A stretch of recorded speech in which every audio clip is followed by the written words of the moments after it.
भारत के जो निचली जातियों के लोग हैं, दलित, आदिवासी, मजदूर, किसान, वो बहुत परेशान हैं क्योंकि वो बेरोजगारी है वहाँ पर। और अपनी सरकार से सवाल पूछूं, मैं अपने सांसद से सवाल पूछूं, अपने विधायक से, काउंसलर से, नहीं नहीं नहीं, मैं तो मुसलमान से सवाल पूछूंगा।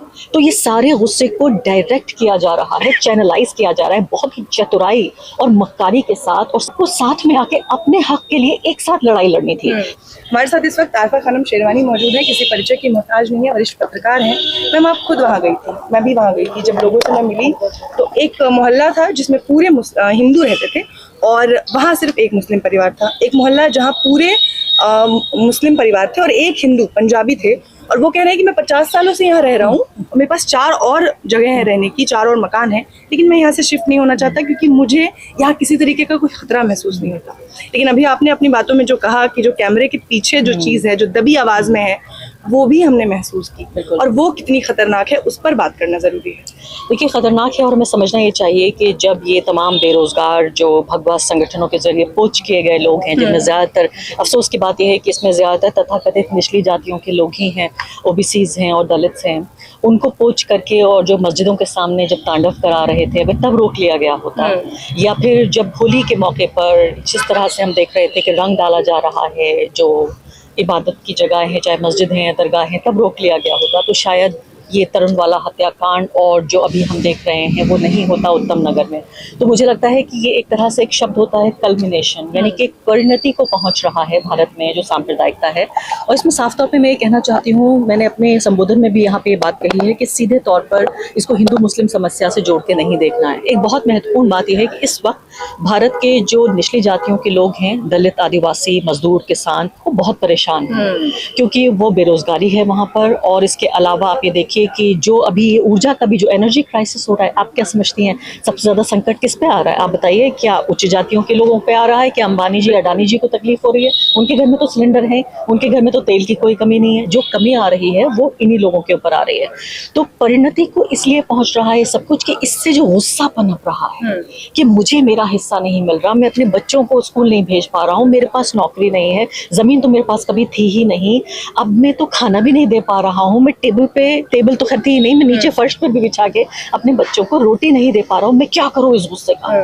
तो ये गुस्सा 2 तरह से निकाला जा रहा है। एक गुस्सा ये है कि आप धुरंधर जैसी फिल्में बना दीजिए, तो क्या होगा कि जितना भी गुस्सा आपको इस सरकार के खिलाफ है, एडमिनिस्ट्रेशन के खिलाफ है, सिस्टम के खिलाफ है, वो जाके पाकिस्तान की पिटाई हो रही है बहुत ज्यादा, तो सारा गुस्सा निकल जाता है, उस गुस्से को चैनलाइज किया जा रहा है। दूसरी चीज ये है कि मैं क्या करूंगा, मैं इस सारे गुस्से को क्या करूं, मैं अपनी सरकार से सवाल पूछूं, मैं अपने सांसद से सवाल पूछूं, अपने विधायक से, काउंसलर से, नहीं नहीं नहीं, मैं तो मुसलमान से सवाल पूछूंगा। तो ये सारे गुस्से को डायरेक्ट किया जा रहा है, चैनलाइज किया जा रहा है बहुत ही चतुराई और मक्कारी के साथ। और सबसे ज्यादा तकलीफ की बात यह है, दिल तोड़ देने वाली बात, कि 2 भारत के सबसे गरीब समुदाय के लोगों को एक दूसरे के खिलाफ खड़े होना है। हम दोनों समुदायों को, यानी जो सबसे गरीब लोग हैं, मुसलमान हैं, दलित हैं, गरीब हैं, मजदूर, किसान, सबको साथ में आके अपने हक के लिए एक साथ लड़ाई लड़नी थी। लेकिन हो ये रहा है कि अंग्रेजों का जो बांटो और राज करो की जो पूरी थ्योरी है, उसको अपने सामने आपने किताबों में पढ़ा होगा, लेकिन आपको देखने को मिल रहा है कि बांटो और राज करो, यही इनकी थ्योरी है। एक बच्ची का वीडियो आपने देखा होगा, कम उम्र की लड़की है वो, जो वहाँ पहुंची है होली खेल, जैसा कि कहा गया था, पोस्टर्स लगाए गए थे कि खूनी होली खेली जाएगी ईद के दिन पर। वो लड़की वहाँ पहुँचती है और बाकायदा रंग में सराबोर होती है।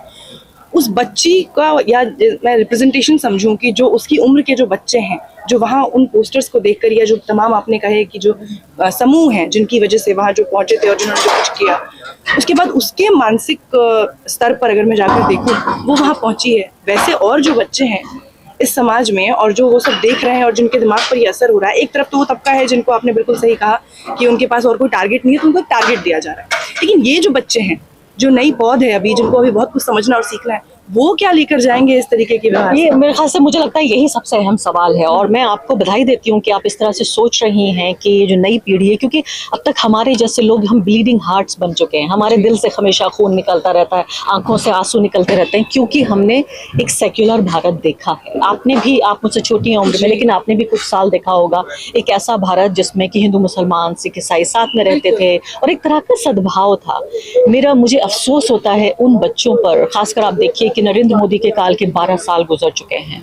वो बच्चा भी जो 10 साल था, वो 10 साल का बच्चा भी आप सोचिए अभी 22 साल का है, उसने भी कोई देखा ही नहीं कि सेक्युलर भारत कैसा होता है, कि सेक्युलर भारत किस तरह से होता है। तो उसकी नज़र में तो मुझे तो गुजरात का ही पूरा मॉडल याद आ रहा है कि गुजरात में आप देखिए कि पिछले 2 दशक से ज्यादा एक ही पार्टी की सरकार है, तो वहाँ लोगों को पता भी नहीं है कि एक दौर ऐसा भी होता था जब ये पॉलिटिकल पार्टी पावर में नहीं थी। ये दौर भी ऐसा होता था जब हिंदू मुसलमान साथ में ईद मनाया करते थे, होली मनाया करते थे, दिवाली मनाया करते थे। शायद हम अपनी जो आने वाली नस्ल या मौजूदा नस्ल है, शायद वो श्रापित है कि इससे बेहतर समाज उसने देखा ही नहीं है। उसके लिए जो पैमाना है देखने का वो यही है।